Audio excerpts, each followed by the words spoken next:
Atlanta, at home this week, have lost 6 of their last 7 after not being able to take advantage of a 2-win Jets team, 3 wins now I guess, which makes them look like prey to a Seahawk. Seattle soaring in, having won 6 of their last 7 to climb into a tie with the Rams for the NFC West. Over the left side, breaks a tackle, gallops free, touchdown.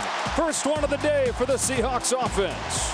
LA holds the tiebreaker for the moment, but the Hawks are coming. Seattle, even scarier looking. They can win a game 26-0 without Sam Darnold or JSN doing jack squat, and it's worth pointing out early. Seattle hasn't lost to any teams of Atlanta's ilk, i.e. sub-500 teams. Like the Vikings, Seahawks just fed their offense a donut. Homer was jealous. Pick 6 part of the recipe too, so call it holding a team to -7 points. He's in trouble! Heaves it up! Oh no! Ernest Jones! House call! Only one team has scored 23+ points on them in their last 7. Facing Max Brosmer was absolutely tied to their defensive dominance last week. What they didn't want to do was have him walk out with like 230 yards, a couple of touchdowns, that kind of game. They didn't. 126, piddly 4.2 per attempt, no TDs, 4 interceptions in 1 game.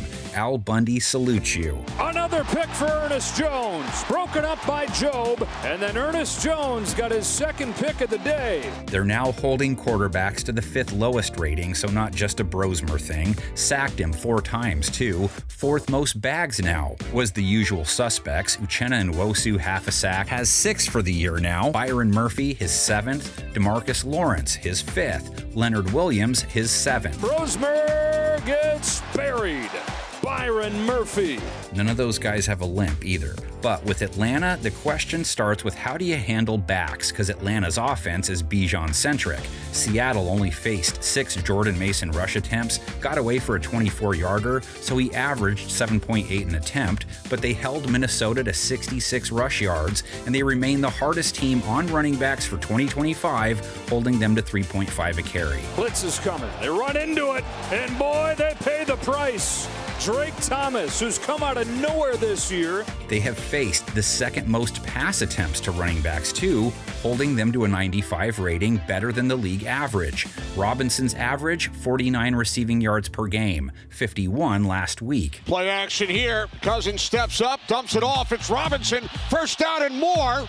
Robinson inside the 35. And he's barreling into this one as a runner. 142 yards on 6.2 a carry versus Green, and he scored. Here's Robinson on cue across midfield and then finally tripped up. The guy giving him the ball, Kirk Cousins. He might not be a William Shatner level Captain Kirk anymore, but he's no Captain Janeway. He represents a tougher challenge than Brosmer. 234 yards and a TD, no picks versus the Jets. He's shown he's at least on the same level as that tattoo artist in the commercial. So a big play for the Falcons, gain of 19 from Kirk Cousins to Devin Tompkins. He's still one of the QBs in the NFL. Atlanta's offense managed 24 points, 23 to 27 points in their last 5. Quick release. This is Sills.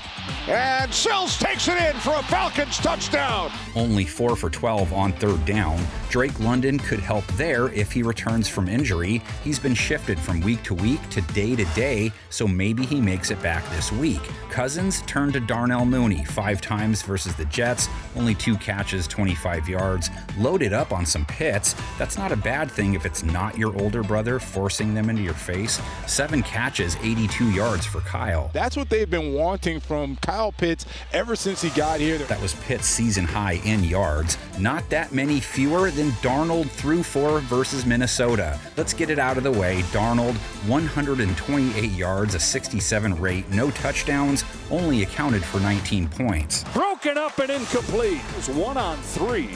And Darnold putting the ball up there in a dangerous spot. Darnold took a season-high 4 sacks. Everybody coming here, including Grenard. Wilson will get home and sack Darnold. His worst 3 games this season versus Houston, the Rams, and now Minnesota, all who have especially strong pass rushes. So, cue Atlanta's front, added 2 bags to their 2025 total, which is now 41, 1 more than Seattle for 3rd place. James Pierce, Leonard Floyd with 1 each. Taylor in trouble. Down he goes. back at the 5. Atlanta's defense gave up 27 points to the Jets, which doesn't look good, but their special teams gave up an 83-yard kickoff return, and their own offense going 4 for 12 on third down and turning it over didn't help. They held Tyrod Taylor to 172 yards, 5.2 an attempt, just an 81 rate. Man, that is such a nice play. Xavier Watts, he has been a phenomenal rookie for the Atlanta Falcons. They've played quarterbacks tough enough in 2025, did allow Adonai Mitchell to go for 102 yards, a 52-yard TD, held the rest of the Jets pass catchers under 22 yards. Vikings held Jackson Smith and Jigba to 23 yards. Dude needed to catch his breath, right? Cooper Kupp, 24 yards. A.J. Barner led them with 35. Their running backs cracked the 40 mark, down low at least. Zach Charbonnet, 52 yards and a TD, only 3.7 a carry. Kenneth Walker hit at 4.3 though, 56 yards. Has a hole, look out! He got tripped up or else it was goodbye.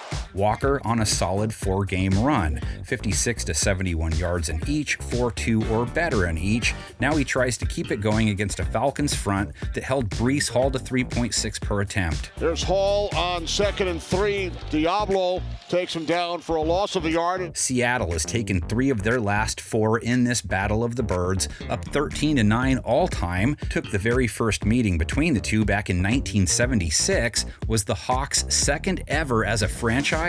They only won 2 games that year. Zorn on a quick count, drops back to pass, scampers out to his right, throws upfield, complete to Smith at the 10 to 5. He is in, touchdown Seahawks! Zorn with nobody in behind him as a running back, as they've got Testerman out to the right side of the field with 2 other wide receivers. Pass to McMakin over the middle at the 10 to 5. He's in, touchdown Seahawks! Lawrence dropping back to his own 7-yard line, makes the grab, runs toward the middle of the field, laterally now back at his own 3, hit and thrown into the end zone! Now let's see it. He was hit at the 1, and it's a safety. Atlanta back at their own 27. They go on a quick count. Hunter back to pass. Throws up the right side. Picked off at the 40-yard line by the Seahawks. Return to the 30. Down to the 20 to 15 to 10 to 5. Touchdown Seahawks! Sargent comes in motion back toward the formation. Handoff to Smith. Breaks across the 50, 45, 40 of Atlanta. Keeps going to the 35.